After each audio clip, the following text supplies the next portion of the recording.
Blue giant hyssop is also called lavender hyssop, also known as anise hyssop to those herbal growers. And of course, anise hyssop makes a fine tea. Maybe you already knew that, but the bright purple flowers and textured foliage make this an excellent choice for your sunny prairie garden. This pollinator favorite and butterfly magnet is an excellent addition to herb gardens, borders, and perennial gardens as well. It combines with a lot of different plants. It blooms over a long period of time in the heat of summer, and the pollinators just seem to flock around this plant. Considered by many as a top 10 pollinator plant, so you are lucky to have in your garden. Just know that it can be short-lived and seed around a little too much for some folks on open soil, but if you crowd your garden with plants, you'll find one here and there in a happy way. So the anise hyssop or blue giant hyssop is one of the best pollinator plants enjoyed in your garden.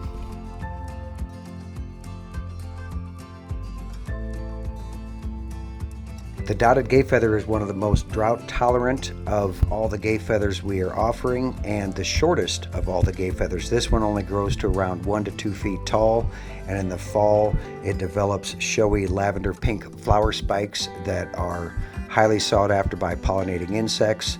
And this plant is the most drought tolerant because it has a very deep root system. So this is I guess the result of this is that the plant takes several years to really come into its own, so be patient with this one. You'll be rewarded in the end because it's very long-lived in the garden and easy to grow. So pick a hot, dry, sunny site with well-drained soils. This one can even take sandy soils. The dotted gayfeather is a must for the fall garden.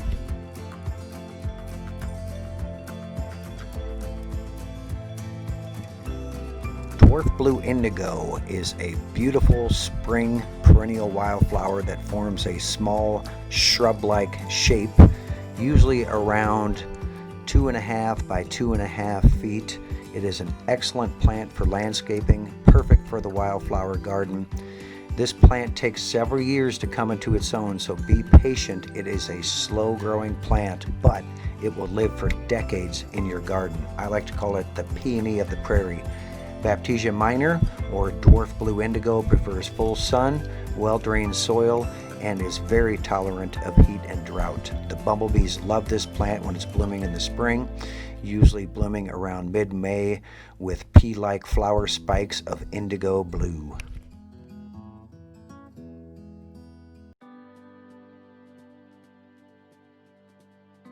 This hairy little fellow is called Dwarf Spiderwort. This is one of my favorite prairie wildflowers. It blooms early in the year, usually around early to mid-May, and it is only around 6 to 12 inches high, and the flowers are really come in a variety of colors, almost like Jolly Rancher colors, from a deep lavender to rich purple to a mauve pink. Just a lovely wildflower. Each one of the flowers has golden anthers in the middle.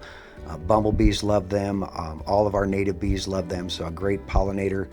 And it produces clumps of grass-like foliage, and then covered with the flowers, again in mid-May, blooming on and off for around a month. The foliage, after a while, yellows, and then the plant goes completely dormant over the summer month, and then that foliage will reappear in the fall. It's a little tufted plant, and will seed around happily, finding little nooks and crannies in your garden, so a top 10 wildflower, the dwarf spiderwort.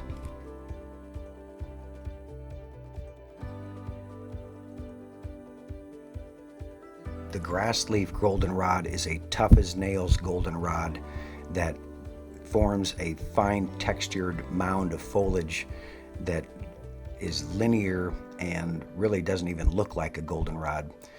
In fall, the plant is topped with golden flat-topped flower clusters, and those flower clusters are cherished by butterflies, praying mantises, as well as the wildflower enthusiast.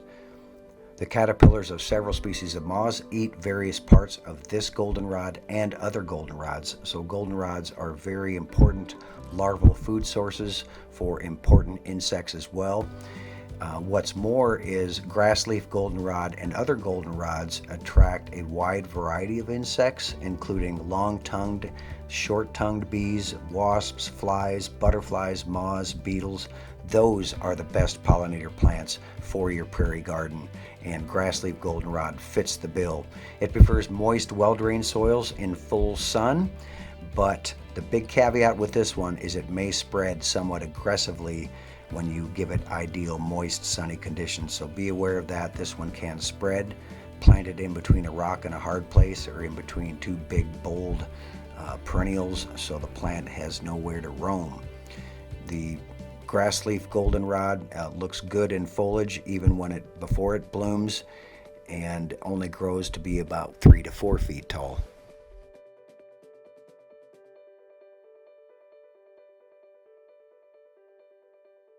The gray-headed coneflower is a taller, bolder plant for the prairie garden. It usually gets around 4 to 5 feet high, blooming in the heat of the summer with these elegant, deep yellow drooping petals surrounding a dark brown cone-like center. It is a classic prairie plant. It can kind of seed around in the garden, so be aware that if you have a lot of open ground, it'll find it, but that's a good thing in my opinion. You want more gray-headed coneflower, not less. It is a top 10 pollinator plant and just a stunning beauty in the garden, waving in those summer breezes, and again around 4 to 5 feet tall, but it combines very well with the fall gayfeathers as well. One of the best combinations with that plant.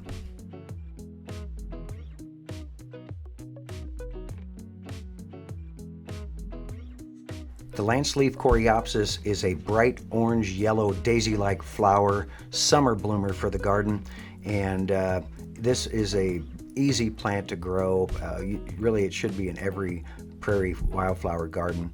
It is another short-lived plant, maybe only living 1 to 3 years, but if you allow it to reseed, it will show up here and there and combine well with a lot of other plants because of its beautiful daisy-like flowers. Tough as nails, hot sunny areas, and well-drained soil, and it will do well for you. The lanceleaf Coreopsis is a fantastic prairie plant for pollinators as well. They really love it. So glad to see you have this in your prairie landscape.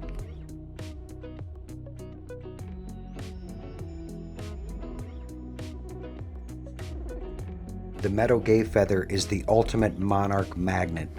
This Liatris should be at the top of the list as a nectar source for monarch butterflies on any beautiful prairie garden site. Its bloom color can lean towards magenta, and the tufted blossoms often appear all at once along the stems, lasting for weeks and weeks in late summer. And the seeds are popular with goldfinches as well. The prairie blazing star forms a nice vertical accent to your perennial border. It can grow up to 5 feet tall when planted in rich soils, and sometimes the plant can get a little floppy, so you may want to stake it. It also tolerates summer heat and humidity, and really is an easy plant to grow. Will live for many, many years if you avoid planting it in areas where it stays too moist and wet. This plant wants it dry and well drained with rich organic soils. So feeding your soil first before you plant any of your prairie plants is also a good thing to do. The prairie blazing star, a top-notch monarch attractor, probably one of the best out there for attracting monarchs in the fall as they migrate through.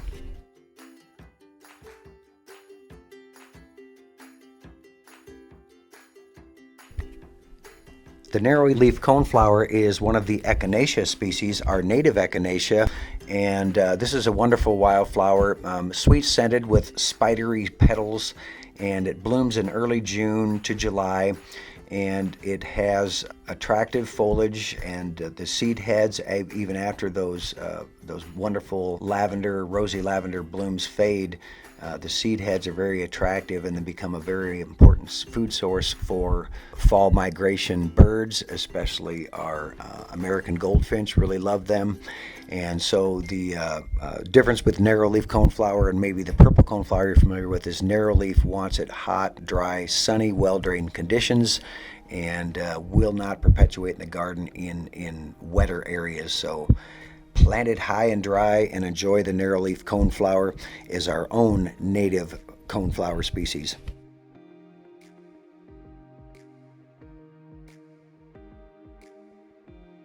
The New England aster is the common wildflower and one of the largest and prettiest of all the asters in that group. New England aster's rich color highlights the late season landscape with magnificent daisy-like flowers, often in September, and they're usually blue-purple to lavender pink, and they have bright orange-yellow centers. This large and showy aster can grow up to 6 feet high, and like most asters, again, it blooms very late in the season, often pushing into late September, and it provides a critical fall nectar source for pollinators, especially the monarchs as they stock up for their fall migration. The New England aster is considered a top-notch pollinator plant. It does seed around a little bit in the garden, so be aware of that. It likes open ground to seed around, so if you pack your plants in, you might see one here or there. But this large, showy native aster is a must for any autumn prairie garden.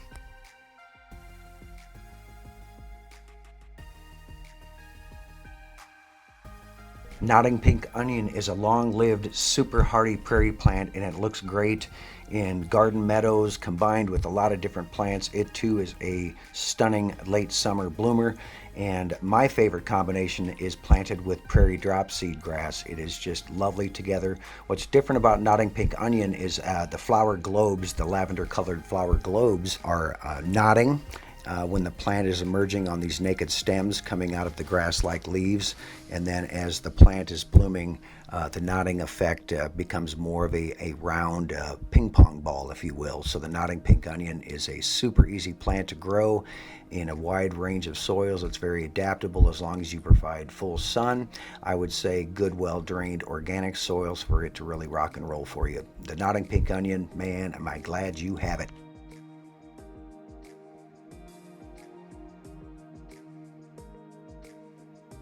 First, we're going to talk about spring bloomers, and we have a host of spring bloomers to talk about. This first one with the cut leaves is called Pasque Flower. This is actually the state flower of South Dakota. It emerges very early in the spring, covered with these silky hairs, and indeed Native Americans called it Old Man of the Prairie because of that. To Native Americans, this plant was the harbinger of spring, the first prairie plant to bloom out after winter. So it blooms very early in the season, usually by late March to early April. So the Pasque flower has lavender cup-shaped flowers, and followed by these silky, delicate seed heads that are just as attractive as the flower. The Pasque flower loves dry, well-drained soils and full sun to do well, and it only gets about 15 inches high. It is a winner in the garden.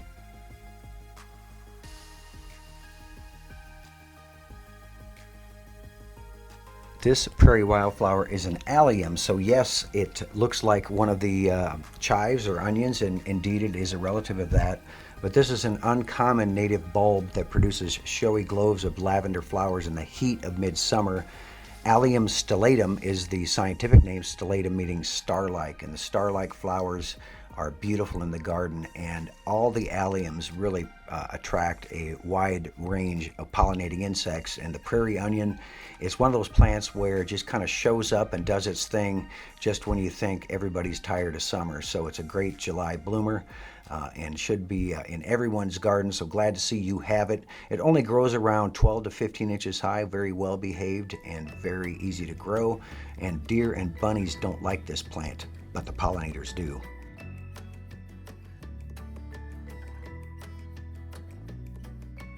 I think you'll fall in love with the Rattlesnake Master for its unique yucca-like foliage, but then you'll be surprised after about 3 years. It takes several years for this plant to really come into its own and get established. These naked flowering stalks rise out of that yucca-like foliage, and then they're topped with clusters of small honey-scented flowers that are white. And these little balls are about 1 inch in size, but each one of those balls contains dozens and dozens of little individual flowers. And those little flowers are loved by bees and butterflies and all sorts of critters, especially the smaller native bees. and it's also a larval food source for the black swallowtail. Rattlesnake Master is easy to grow, and I like that it grows in hot, sunny areas, doesn't need a whole lot of attention from me, and it combines very well with the Liatris species, the blazing stars, gay feathers, whatever you want to call them.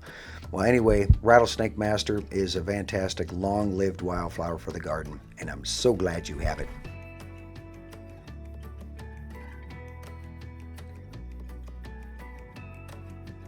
The rough gayfeather is ideal for those dry perennial borders, rock gardens, or low-growing dry meadows. The rough gayfeather is probably the most drought tolerant of the taller gayfeathers, and for that reason it likes well-drained dry to medium soils, even sandy or rocky soils. So avoid planting this one in moist soils or it will not persist. It is ideal planted with other dry land lovers like butterfly milkweed, the sky blue aster, showy goldenrod, plants like that. This gayfeather is perfect for being a fall plant in that it's a pollinator magnet. The button-like flowers are attractive to butterflies, swallowtails, monarchs, sulfurs, hair streaks, a real variety of butterflies. There's a reason they call gayfeathers butterfly magnets. Dotted gayfeather is a must for your fall garden with its unique, interesting flower spikes and showy floral display.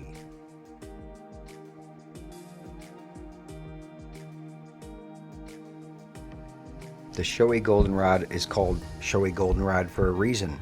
It is a very spectacular fall blooming goldenrod and one of our Nebraska native goldenrods. The flower spikes of showy goldenrod are more wand-like, almost looking like yellow candles out dancing in the prairie garden. It is a must for pollinating insects, late season nectar source for butterflies and other bees. They just flock to this plant and really go crazy for it. It grows to be around 3 to 4 feet tall in the garden and can really grow in the hottest, sunniest, driest of conditions. So once this plant is established, back off and let it do its thing. The showy goldenrod is a winner for the fall garden.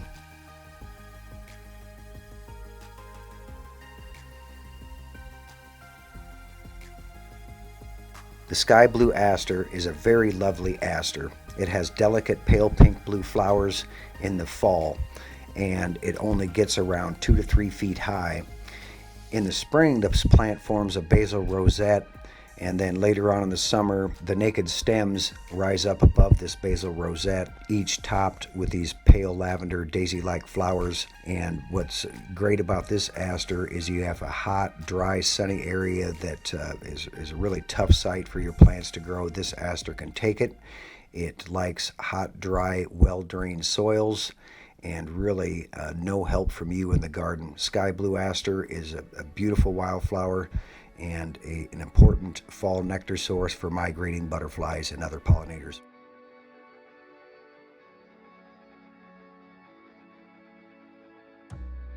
The spiked gayfeather can go down as one of the top 10 wildflowers for pollinating insects. All the gayfeathers are great for pollinators.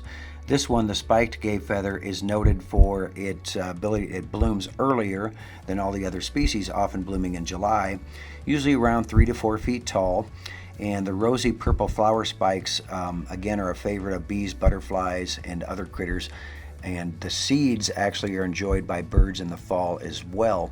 I like it when it emerges in the spring. It's a mounded plant and almost looks like a grass emerging, an ornamental grass with its grass-like foliage. And it also makes a fine cut flower taken from the garden if you so desire. The spiked gayfeather is very easy to grow given rich, organic, well-drained soils, but it can also be a perfect plant for a rain garden situation. It can take it a little wetter than the other gayfeathers. And again, just a beautiful plant for the garden, easy to grow, and really a no-fuss plant that's not going to require much from you after it gets established. Enjoy spiked gayfeather.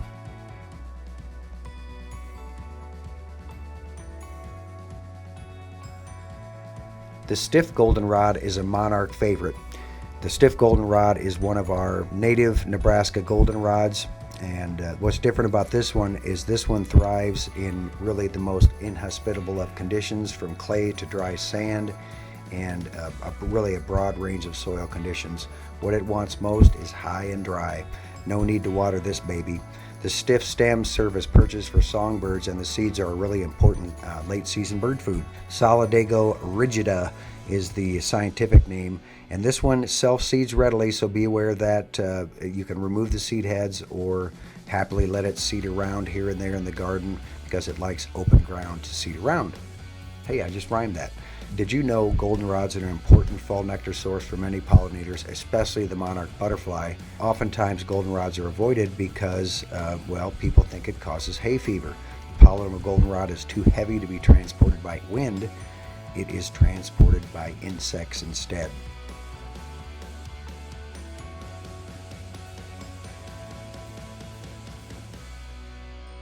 Joe Pye weed actually should be called Joe Pye plant. It's really not a weed, but it is big and it is robust. It gets 5 to 6 feet high, so plant it in an appropriate location and you will be rewarded with this choice selection.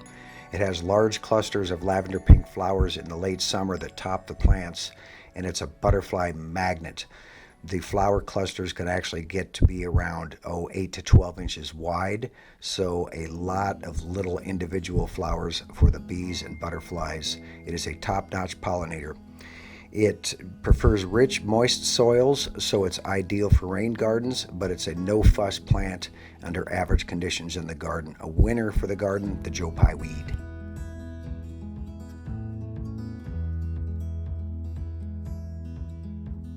Wild bee balm is a great choice for the wildlife garden, cut flower garden, prairie meadow, pretty much anything.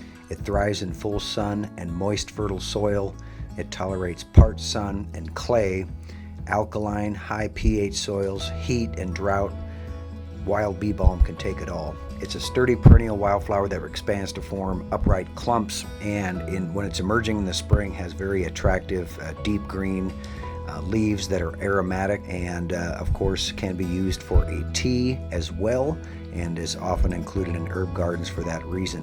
What I like about this plant is it blooms during the heat of the summer, topped by showy rounded clusters of fragrant lavender tubular flowers, and those tubular flowers are a favorite of bumblebees, really all sorts of bees, and butterflies love them as well.